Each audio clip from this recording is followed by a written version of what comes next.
पहला chapter thermodynamics. तो first law of thermodynamics क्या है, डी क्यू बराबर D you plus T W या फिर ये। तो इसमें साइन कन्वेंशन क्या, जब हम हीट देंगे तो क्यू पॉजिटिव, रिजेक्ट होगी तो नेगेटिव, हम वर्क गैस करेगी तो उसका वर्क पॉजिटिव, और हम वर्क गैस पे काम करेंगे अपनी तरफ से तो नेगेटिव। प्रोसेसेस होता है isobaric, choric, isothermal, adiabatic. Isobaric में volume temperature directly proportional, pressure constant. Isochoric में pressure directly proportional to temperature, volume constant. Isothermal में temperature constant P inversely proportional to V.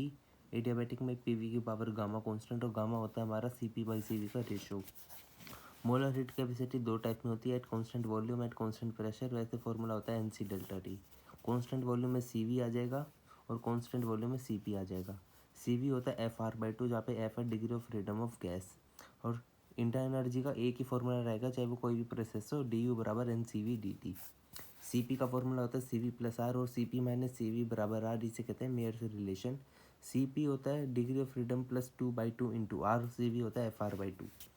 Adiabatic constant gamma होता है C P by C V, जिससे हम निकाल सकते हैं one plus two upon degree of freedom F, या फिर डिग्री ऑफ फ्रीडम गामा से निकल सकते हैं two upon gamma minus one. Next चले तो इसका एक और फॉर्मूला सी वी बराबर एफ आर बाई टू, इसे हम लिख सकते हैं R upon gamma minus one, और सी पी को गामा सी वी लिख के R gamma upon gamma minus one. ये टेबल है degree of freedom C P C V gamma की। Monatomic degree of freedom 3, C P 5 R by two, C V 3 R by two, और gamma C P by C V मतलब 5/3। Die का होता है 5, सी P होता है 7 R by two, C V होता है 5 आर बाई टू, और गामा होता है मोनो डाई का 7/5। ट्राइटोमिक का degree of freedom 6, C P होता है 4 आर, सी वी होता है 3 आर, और गामा होता है 4/3। इसके बहुत क्वेश्चन आते हैं, C V mixture, C P mixture और gamma mixture. C V mixture है N1 CV1 plus N2 CV2 upon में N1 प्लस N2, या फिर जितना हो। C V mixture C P में N1 CP1 plus N2 CP2 upon में number of moles total. ऐसी gamma C P mix by C V mix, या फिर 1/2 upon degree of freedom mix. और एफ मिक्स कैसे निकालते हैं, N1 into F1 plus N2 into F2 upon में N1 plus N2। Work done कई processes में तो जनरली वर्क को डिफाइन करा जाता है चेंज डेल्टा डब्ल्यू बराबर पी डी वी नॉर्मल, और ये होता है पी वी बराबर एन आर टी, ये तो आइडियल गैस की इक्वेशन है। आइसोकोरिक में डेल्टा वी 0 हो गया तो मतलब कोई काम ही नहीं होगा, क्योंकि वॉल्यूम चेंज नहीं हुई तो काम किस किस बात का। आइसोकोरिक में प्रेशर कांस्टेंट होता है तो दो फॉर्मूले होते हैं, या तो आप पी डेल्टा वी लिख दो, या फिर पी डेल्टा वी को एन आर डेल्टा टी लिख सकते हैं, तो ये फॉर्मूला हो गया। आइसोथर्मल में टेम्परेचर कांस्टेंट है तो दो फॉर्मूले आते हैं, N R T L N base E वाला है ये V2/V1, और N R T L N P1/V2, जो लिखना लिख लो, जो दे रखा उससे निकाल लेना। एडियाबैटिक में हीट 0 होती है, और तो अगर हीट 0 होगी तो फर्स्ट लॉ से हमारा work done minus change of delta U आएगा, तो एक फॉर्मूला होगा डेल्टा डब्ल्यू बराबर minus N C V D T. या फिर एडियाबैटिक का वर्क के दो फॉर्मूले, N R T2 minus T1 upon 1 minus gamma, या फिर एन आर की जगह लिख दो P2 V2 minus P1 V1 upon में 1 माइनस गामा। साइक्लिक प्रोसेस में चेंज ऑफ इंटरनल एनर्जी 0 होता है, बिकॉज वो वहीं पे लौट के वही आ जाते हैं, सारी इंटरनल एनर्जी का चेंज नहीं होता। इनिशियल स्टेट बराबर फाइनल स्टेट। अगले पे चले तो वर्क डन अंदर पीवी कर्व का जो एरिया वाला ग्राफ आता है उसका मतलब होता है उतना काम हुआ है। अगर वॉल्यूम इंक्रीज हो रहा है तो वर्क डन पॉजिटिव, और वॉल्यूम अगर एरो इधर है वॉल्यूम डिक्रीज हो रहा है तो नेगेटिव। क्लॉकवाइज अगर कोई साइक्लिक प्रोसेस का ग्राफ आए तो अगर वो क्लॉकवाइज प्रोसेस है मतलब एरो क्लॉकवाइज लगे तो पॉजिटिव वर्क, और नहीं लगे तो एंटी क्लॉकवाइज है तो नेगेटिव वर्क। एडियाबैटिक प्रोसेस में वर्क क्या होगा, एडियाबैटिक प्रोसेस क्या होती है तो पीवी की पावर गामा बराबर कांस्टेंट। इसका स्लोप क्या होता है dp/dv बराबर माइनस p/v इंटू गामा। इसको आप फर्दर डिराइव कर सकते हो पी और टी के रिलेशन में। इसका रिलेशन आता है पी की power 1 minus gamma into T की पावर गामा कांस्टेंट, और टी और वी में भी लिख सकते हो। इसका आता है टी वी की पावर गामा -1 बराबर कांस्टेंट। ये तीनों के ग्राफ है, हर प्रीवियस ईयर क्वेश्चन में इनका क्वेश्चन आया हुआ है। पहले ये रिलेशन बनाओ फिर इनका ग्राफ डिराइव करो, हो जाएगा। अब आता है आइसोथर्मल और एडियाबैटिक के ब्रीफ में एक ग्राफ का डिफरेंस होता है और एक स्लोप का। आइसोथर्मल का स्लोप तो होता है -p/v, बट जो एडियाबैटिक का होता है वो गामा टाइम्स ऑफ p/v होता है। मतलब इसका स्लोप कुछ ज़्यादा स्टीपर है, मतलब इसके स्लोप की वैल्यू थोड़ी इससे ज़्यादा है तो इसका स्लोप स्टीपर होगा। अब एक एग्जांपल है इनमें से कौन सा एडियाबैटिक कौन सा आइसोथर्मल, तो ये स्लोप इससे थोड़ा स्टीपर है, मतलब इसका स्लोप थोड़ा ज़्यादा है, इसका कम है, तो ये आइसोथर्मल या एडियाबैटिक ये पहचानने का वो है। स्लोप ऑफ एडियाबैटिक ग्रेटर होता है स्लोप ऑफ आइसोथर्मल से। ऐसे ही इसी से पता चल जाता है स्लोप ऑफ मोनोएटॉमिक ज़्यादा होगा, फिर डायटॉमिक का ज़्यादा होगा, फिर होगा पॉलीएटॉमिक का। ये प्रीवियस ईयर क्वेश्चन है। पॉलीट्रोपिक प्रोसेस में क्या होता है, पीवी की पावर समथिंग एक्स बराबर कॉन्स्टेंट, एक्स कुछ भी हो सकता है, एक्स क्या होता है पॉलीट्रोपिक इंडेक्स कहते हैं उसे। इसका मोलर हीट का कैपेसिटी का फॉर्मूला पॉलीट्रोपिक प्रोसेस के लिए सी बराबर सी वी अपॉन आर अपॉन में 1 माइनस एक्स।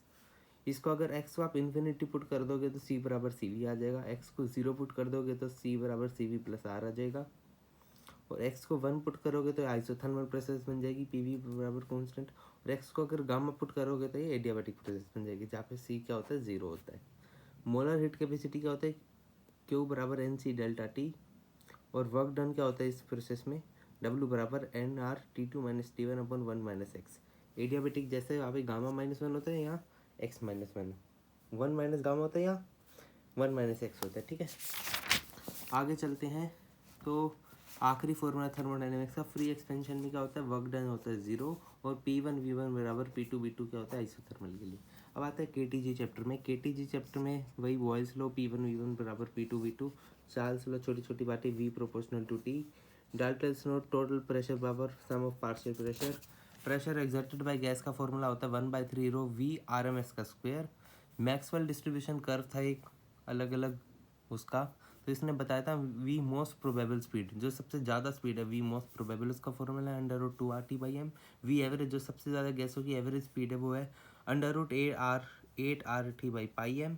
वी RMS, जो सबसे कम गैसों की स्पीड है वो है √3 RT/m। मोस्ट इंपॉर्टेंट फॉर्मूलेज है, और केटीजी से हर बार 2 क्वेश्चन तो लगभग आते ही हैं। सबसे ज़्यादा होता है वी RMS, फिर होता है वी एवरेज, ये होता है फिर वी मोस्ट प्रोबेबल।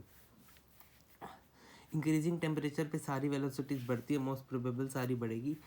तो इंक्रीज टेम्परेचर पे ये पॉइंट है, याद रखने हैं। डिग्री ऑफ फ्रीडम की बात करें तो मोनो के लिए 3, डाई के लिए 5 और पॉली के लिए 6। अगर बहुत ज़्यादा हाई टेम्परेचर है तो मोनो की 7 हो जाती है। वैसे ये बहुत रेयर केस है, आता नहीं इसका क्वेश्चन। इंटरनल एनर्जी का एक फॉर्मूला NF/RT/2, इसे याद करो N/2 इंटरनल एनर्जी का फॉर्मूला, और एफ मिक्स का फॉर्मूला N1F1 अभी बताया था पीछे। अब आते हैं मॉडर्न फिजिक्स में फटाफट। मॉडर्न फिजिक्स में क्या है हमारे पास, सबसे पहले पोस्टुलेट्स ऑफ बोर थ्योरी है, जहाँ पे सेंट्रीपिटल फोर्स बराबर इलेक्ट्रोस्टैटिक फोर्स Kz² बराबर mv²/r। Bore quantization formula mvr angular momentum बराबर इंटीग्रल मल्टीपल ऑफ h/2π। अगला रिलेशन था कि रिलीज ऑफ एनर्जी कितनी होती है, E2 - E1 बराबर hc/λ, मतलब डेल्टा E बराबर hc/λ। ये कहने का मतलब है इसका। यहाँ पे एक हमारा कंसेप्ट आता था डिस्टेंस ऑफ क्लोजेस्ट अप्रोच, जिसका फॉर्मूला आता था R बराबर 4kz² mv²। बात याद रखने, R is inversely proportional to 1/m, एक बार एडवांस में इसे पूछ लिया था। बोर मॉडल में बात करें तो हमारे पास कई सारी चीज़ें आती थी, radius, velocity, time period, omega, और कई सारी चीज़ें आती थी, उसे याद रखना है। तो रेडियस ऑफ nth ऑर्बिट का फॉर्मूला है Rn बराबर n²h²/4π²m/kz²। ये याद होना चाहिए तो अच्छी बात है, वरना मेजोरिटी सवाल इसके रिलेशन पे आते हैं कि किसके प्रोपोर्शनल है। तो हमारा रेडियस होता है n²/z के प्रोपोर्शनल, और ये तो जरूर याद रखना है कि Rn कोई भी ऑर्बिट का रेडियस क्या होता है 0.529 n²/z एंगस्ट्रॉम, और इसे लिख सकते हैं R1/R2 बराबर n1/n2 का whole square into Z2/Z1। Velocity of nth orbit क्या होता है Vn बराबर 2πkz²/nh। बस इसमें भी ये फॉर्मूला याद हो तो बहुत अच्छी बात है, नहीं हो तो ये तो जरूर याद रखना है किसी भी कीमत पे। V1 कि V जो हमारा होता है वो Z/n के प्रोपोर्शनल होता है, तो V1/V2 बराबर Z1/Z2 इंटू N2/N1।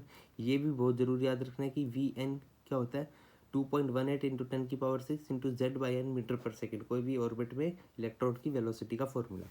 ओमेगा क्या होता है V/r, तो ओमेगा हमारे प्रोपोर्शनल होगा Z²/n³ के, ये भी याद रखना है। टाइम पीरियड क्या होता है 2π/ω, तो टाइम पीरियड प्रोपोर्शनल इसके रेसिप्रोकल की, मतलब n³/z²। में जरूर याद रखना है, जरूर। इसका फॉर्मूला आएगा ω1 दे दिया, ω2 निकाल देंगे, इसकी वैल्यू की बनोगी। ठीक है, टोटल एनर्जी क्या होती है हमारे पास kz²/2r। पोटेंशियल एनर्जी होता है -kz²/r। इसका एक सबसे इंपॉर्टेंट रिलेशन याद रखना है, पोटेंशियल एनर्जी बाई 2 बराबर माइनस ऑफ काइनेटिक एनर्जी बराबर टोटल एनर्जी। इस पर कम से कम 4-5 सवाल रिपीट होते हैं हर साल। टोटल एनर्जी का एक और फॉर्मूला है जिसकी हमें वैल्यू चाहिए, तो अगर टोटल एनर्जी चाहिए तो -13.6 इंटू Z²/n² इलेक्ट्रॉन वोल्ट। ठीक है। और एनर्जी किसके प्रोपोर्शनल होती है, -z² के। हाइड्रोजन स्पेक्ट्रम की बात करें तो इसकी वैल्यू सारी रटी होनी चाहिए, बहुत फास्ट सॉल्विंग में हेल्प करेगी कि N1 में इलेक्ट्रॉन की एनर्जी होती है -13.6, उसमें -3.4, -1.51, 0.85, 0.54, ठीक है।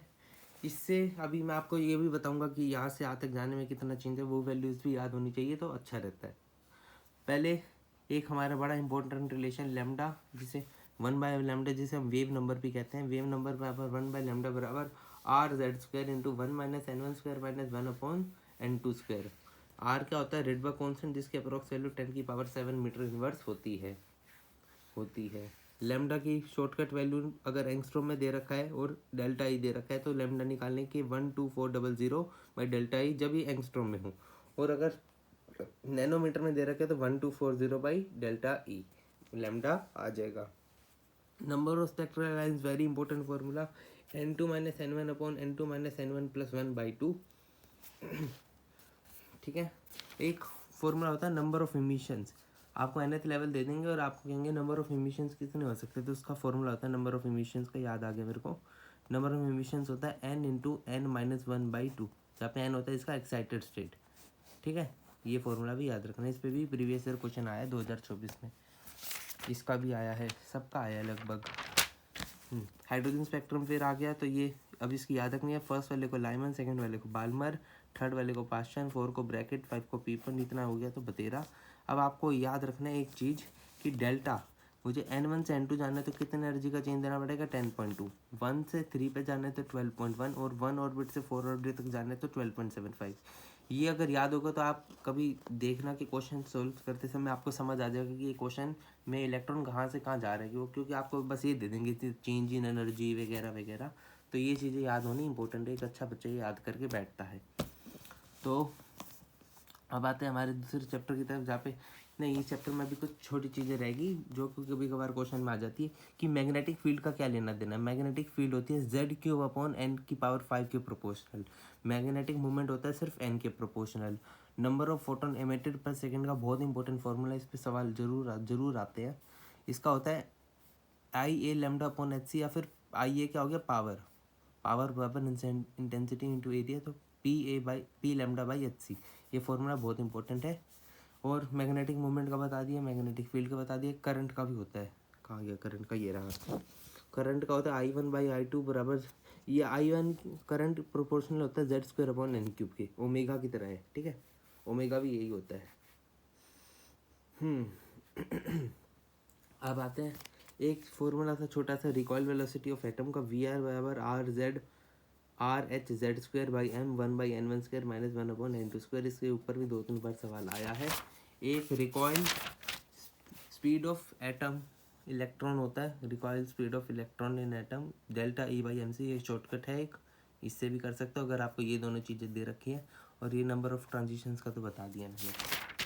अब आते हैं फोटो इलेक्ट्रिक इफेक्ट में, इसका एक फॉर्मूला होता है काइनेटिक एनर्जी मैक्स बराबर इंसिडेंस एनर्जी जितनी भेजी थी minus work function of a metal और प्लेट जो भी है, ½ बराबर hc/λ hc/λ0। आप कभी आपको स्टॉपिंग पोटेंशियल के बहुत सवाल आएंगे तो आप बस इस काइनेटिक एनर्जी को as a stopping potential EV0 लिख लेना, बाकी सब ये सेम रहेगा।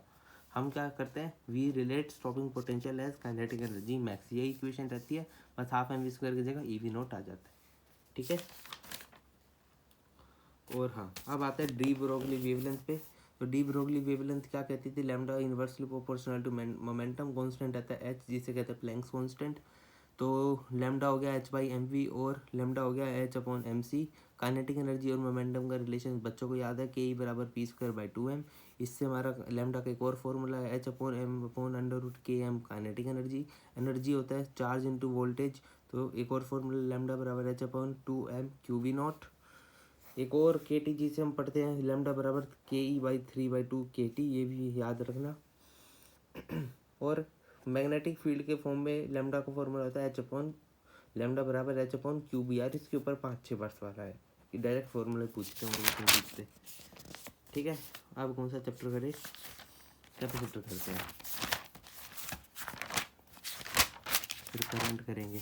कैपेसिटर का एक स्फेरिकल कैपेसिटर का फॉर्मूला होता है कैपेसिटेंस का, 1/4πε0r। एक बहुत इंपॉर्टेंट एडवांस का सम आया है, 2-3 बार आ रहा है, force between plates of capacitor. Direct याद रखो F बराबर Q² / 2A∈0। कम्बिनेशन कैपेसिटर में सीरीज पैरेलल आता है, सीरीज में हम पैरेलल जैसा काम करते हैं रेजिस्टेंस में, और पैरेलल में डायरेक्ट C1 + C2 कर देते हैं। Q क्या होता है, CV होता है, और यहाँ पे Q1 क्या होगा, C1 × V, और इसमें Q2 क्या होगा, C2 × V। C इक्विवेलेंट क्या होता है, C1 + C2। Parallel plate capacitor का कैपेसिटेंस क्या होता है, A∈0/d। चार्ज स्टोर होता है Q बराबर CV। Work done by battery होता है CV²। एनर्जी जो कैपेसिटर में स्टोर होती है वो होता है ½ CV², और हीट जो निकल जाती है वो इसका आधा, ½ CV²। ठीक है। अब आता है चार्जिंग, चार्ज शेयरिंग और हीट जनरेटेड। जब हम दो चार्ज कैपेसिटर को इकट्ठा जोड़ते हैं, तो पहले केस में अगर हमने सेम पोलैरिटी का जोड़ा है तो इस पे सवाल कम से कम 15-20 क्वेश्चन बहुत आराम से आएंगे। मतलब हर सेशन में इतने क्वेश्चन आ जाते हैं, ये इतना बेशर्म टॉपिक है। तो अगर हमने सेम पोलैरिटी ज्वाइन करी है तो कॉमन वोल्टेज पोटेंशियल का फॉर्मूला होता है C1V1 + C2V2 C1 + C2, और हीट डिसिपेटेड का फॉर्मूला होता है C1C2 2 times of C1 + C2। याद रखना, कॉमन सेम पोलैरिटी ज्वाइन करी है तो V1 - V2 आएगा, और अभी इस केस 2 में पढ़ेंगे अगर डिफरेंट पोलैरिटी है तो V1 + V2 आएगा। तो ये दो फॉर्मूले। केस 2 में क्या होगा, पोलैरिटी क्या होगी, ऑपोजिट, या V1 + V2 का होल स्क्वायर आएगा, और या प्लस की जगह माइनस हो जाएगा, C1V1 - C2V2 C1 + C2। Heat का वही, बस यहाँ पे प्लस आ जाएगा। अब अगर हमने, ये भी बहुत बेशरम सवाल है, इसके भी 10-12 क्वेश्चन आ जाते हैं प्यार से, बहुत मोस्ट रिपीटेड टॉपिक है। अगर हमने डाइलेक्ट्रिक डाल दिया एक्सटर्नल फील्ड में, तो इसका जो इंड्यूस चार्ज डेंसिटी हो जाती है ना, वो ε0 टाइम्स E × 1 - 1/k हो जाती है। ये बस एक एक्सप्रेशन है, याद रख सकते हो। मेन तो होता है ये कि डाइलेक्ट्रिक डालने के बाद क्या होगा इसके साथ। एक चीज़ थी वो मैं लिखना भूल गया शायद, हाँ, एक बहुत इंपॉर्टेंट फॉर्मूला कैपेसिटेंस का फॉर्मूला होता है। अगर डाइलेक्ट्रिक डाला और उसकी थिकनेस पूरा नहीं डाला, थोड़ा सा डाला और उसकी थिकनेस टी है, तो इसका C' का फॉर्मूला हो जाता है A∈0/d - t + t/k। के होता है इसका डाइलेक्ट्रिक कांस्टेंट। ये नया कैपेसिटेंस का फॉर्मूला हो जाता है। ये इस पे भी यही सवाल आए हैं इस पे। ये तो एक्स्ट्रा इन्फॉर्मेशन है, ये एक थ्योरी सी चीज़ है, ये बहुत इंपॉर्टेंट है। अगर मैंने डाइलेक्ट्रिक कांस्टेंट डाल लिया और बैटरी लगी हुई है, तब मैंने डाइलेक्ट्रिक डाला, तो क्या हो जाएगा, जो क्यू था उस पर इनिशियल, वो k टाइम्स बढ़ जाएगा, उसका कैपेसिटेंस k टाइम्स बढ़ जाएगा। बट बैटरी जब लगी हुई है तो वोल्टेज क्या रहेगी, कॉन्स्टेंट, और जो इसकी इंटरनल एनर्जी है वो भी k टाइम्स इंक्रीज हो जाएगी। ठीक है बात। अगर ये कैपेसिटर चार्ज था, मैंने बैटरी हटाई, देन इसमें डाइलेक्ट्रिक मीडियम डाल दिया, तो मेरा क्या होगा, तब मेरा क्या होगा, जब बैटरी रिमूव कर दी तो इसको चार्ज तो रहेगा कांस्टेंट, कैपेसिटेंस k टाइम्स बढ़ जाएगा, जो वोल्टेज होगी, जो पहले वोल्टेज थी वो V/k टाइम्स हो जाएगी, मतलब डिक्रीज हो जाएगी। एनर्जी भी k टाइम्स डिक्रीज हो जाएगी, और पोटेंशियल एनर्जी भी k टाइम्स डिक्रीज हो जाएगी। ठीक है। अब क्या रहता है हमारा, एक छोटा सा कंसेप्ट रहता है अब RC चार्जिंग का। तो RC चार्जिंग में अगर आप चार्ज कर रहे हो तो चार्ज का फॉर्मूला होता है Q बराबर Q0।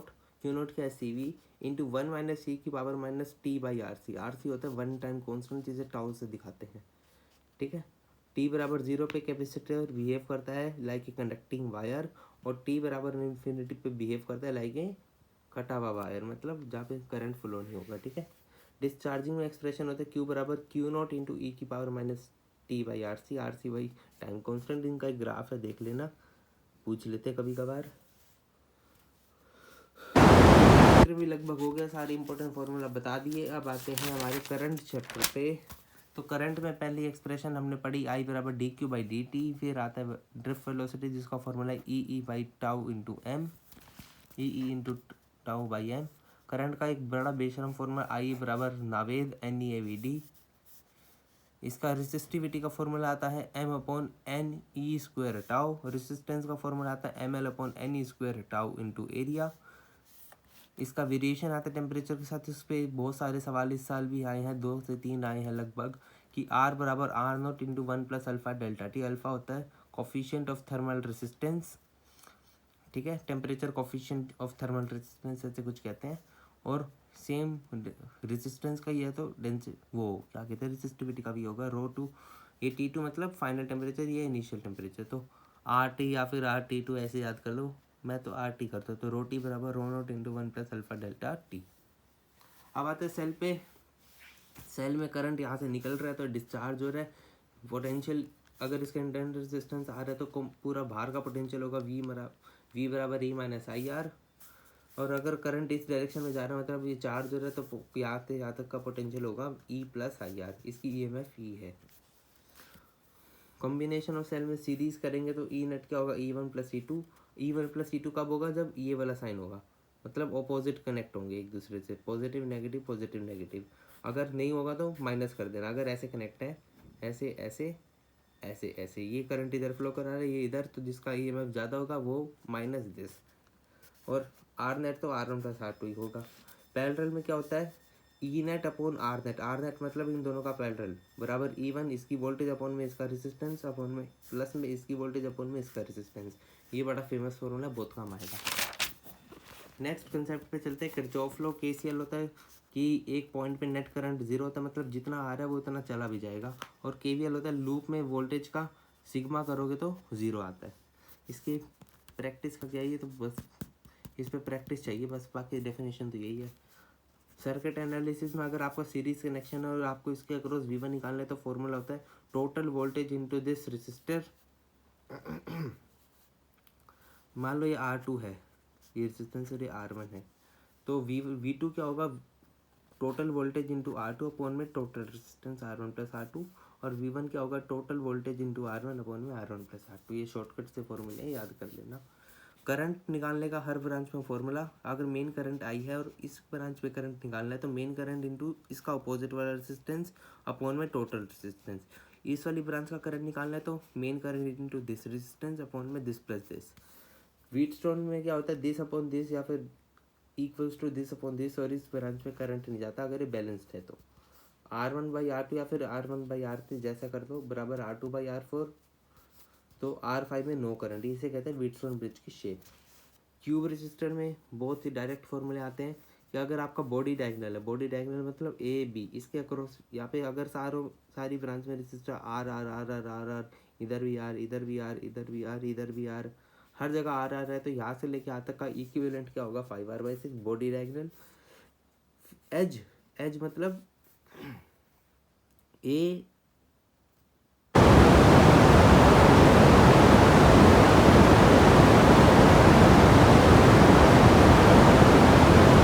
AD, इसके क्रॉस होता है 5R/4। AC ये होता है एज। हाँ, किनारों के बीच में जो इक्विवेलेंट रेजिस्टर आएगा वो आएगा 7R/12। बॉडी डायगोनल A और B के बीच में रेजिस्टेंस आएगा 5R/6। इसे बस रटना है डायरेक्ट, या तो आपको इंटीजर टाइप में पूछ लेते हैं X/6, XR/6, तो X की वैल्यू बताओ, तो ऐसे क्वेश्चन आ जाते हैं और आ रखे हैं। इनफाइनाइट लेटर प्रॉब्लम में क्या करते हैं हम, यहाँ से जहाँ से रिपीट हो रहा सर्किट उस पूरे को X मान के और इसका इक्विवेलेंट निकाल के उसको भी X के इक्वल करके तब हमारा आंसर आता है। मान लो R1 R2 है और बाकी आगे यही सेम रिपीट हो रहा है तो इसे एक X मान लो।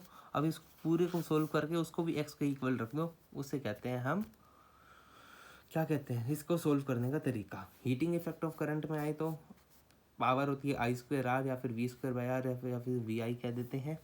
कांस्टेंट करंट हो तब, टाइम वेरिंग करंट हो तो इंटीग्रेशन करना पड़ेगा। H बराबर I²R dt T1 से T2 तक। P एवरेज क्या होगा I²R dt अपॉन में इंटीग्रेशन ऑफ dt। या फिर H का फॉर्मूला I²RT होता है हीट का बराबर V²/RT बराबर VIT। मैक्स पावर थ्योरम क्या कहती है कि मैक्सिमम पावर तभी होगी जब इसका एक्सटर्नल रेजिस्टेंस इस बैटरी के इंटरनल रेजिस्टेंस के बराबर, तब इस बैटरी से मैक्सिमम पावर डिराइव होगी। ठीक है, ये भाषा लिखिए पढ़ देना। गैल्वेनोमीटर एमीटर वाले सवाल में आ जाए तो ये बहुत ज़्यादा आने लग गए हैं जब से पोटेंशियोमीटर कटा है, ये बहुत वेटेज में आ गए, बहुत, इस पर 10 स्टारें लगा दो वो भी कम है। तो गैल्वेनोमीटर से एमीटर का कंसेप्ट क्या होता है, अगर गैल्वेनोमीटर में हमने ज़्यादा करंट भेज देते फूक जाता है तो हम क्या करते हैं ऊपर एक शंट लगा देते हैं कम से रेजिस्टेंस का, तो क्या होता है मैक्सिमम करंट यहाँ से फ्लो कर जाता है, तो गैल्वेनोमीटर में जितना करंट चाहिए उतना आ जाता है। इसका एक कंसेप्ट होता है कि ये पैरेलल कनेक्शन है तो दोनों की तरफ पोटेंशियल सेम होगा, तो आप इसका पोटेंशियल बराबर इसका पोटेंशियल कर दो। इसका पोटेंशियल मतलब आई आर, आई कितना है I minus I G into S, I R बराबर I G into R G. S की वैल्यू आ गई आई जी आर जी अपन में आई माइनस आई जी। मेन तो ये याद रखो, ये याद रखने में थोड़ी कठिनता होती है बच्चों को। यहाँ से डायरेक्ट आई का फॉर्मूला भी आ जाता है, निकाल याद करना है तो कर लो, आई बराबर I G into one plus R G by S. वैसे कोई करता नहीं है। पूरे एम मीटर का रेजिस्टेंस पूछा हो, ये किसी को नहीं पता होता। Resistance of ammeter, resistance of shunt और रेजिस्टेंस ऑफ गैल्वेनोमीटर अलग अलग चीज़ है। रेजिस्टेंस ऑफ गैल्वेनोमीटर इसी का, शंट इसी का, पूरे एम मीटर का रेजिस्टेंस मतलब इन दोनों का पैरेलल कनेक्शन, दोनों का इक्विवेलेंट होता है रेजिस्टेंस ऑफ एम मीटर। ये पूरा है ना, ये पूरा, इसे अकेले को एम मीटर कहते हैं। गैल्वेनोमीटर तो वोल्ट मीटर में क्या होता है, सीरीज में एक शंट कनेक्ट कर देते हैं, इस पूरे को वोल्ट मीटर कहते हैं, जिसका फॉर्मूला होता है V बराबर आई आर, V बराबर I G into R G plus S. यहाँ से शंट की वैल्यू क्या आ जाएगी निकाल लेते हैं। शंट की वैल्यू आएगी V by I G minus R G, ठीक है। निकाला, यही पोटेंशियल डिफरेंस होता है जो ये वोल्ट मीटर मेजर करता है। मीटर ब्रिज की बात आए तो दिस अपॉन दिस बराबर L upon 100 minus L, simple सा कंसेप्ट है। अब अगली वीडियो में अल्टरनेटिंग करंट की वीडियो बनाएंगे, ठीक है। देन हम वर्क एनर्जी थ्योरम भी बना देंगे, देन हम थोड़ा सर्कुलर मोशन भी बता देंगे, और रे ऑप्टिक्स के फॉर्मूले बता देंगे, वेव ऑप्टिक्स के बता देंगे, प्रोजेक्टाइल के बता देंगे। मतलब अगली वीडियो में भी इतने सारे चैप्टर कवर कर लेंगे। बाय।